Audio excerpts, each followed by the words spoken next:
नक्षलवादाचा खास करून शहरी नक्षलवादाचा नवं टार्गेट मुंबई पुणे दरम्यानचा औद्योगिक बेल्ट असल्याची धक्कादायक माहिती समोर येते। नुकतंच पुण्यामध्ये प्रशांत उर्फ लॅपटॉप कांबळेला एटीएसने अटक केली। तो गेली अनेक वर्ष पुणे आणि जवळपासच्या भागामध्ये गोपनीय पद्धतीने राहून नक्षलवाद्यांसाठी काम करत होता।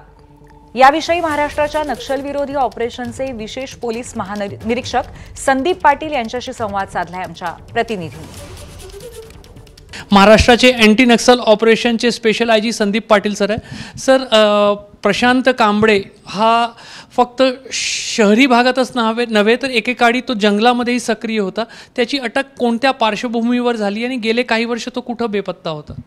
कसं शहरातल्या मुलांची माती भडकवली जात आहेत, त्यांना क्रांतीचं माओवादी क्रांतीचं खोटं स्वप्न दाखवून त्यांना असं जंगलामध्ये नेलं जातं। हे म्हणजे गेल्या वर्षी एक विश्वा पेंटर संतोषीला त्यालाही एटीएसने अरेस्ट केलेला आहे। आपण पाहिलं असेल राजुऱ्याचा एक ठाकूर होता, राजा ठाकूर, तोही 2016मध्ये गडचिरोली जंगलामध्ये मारला गेला।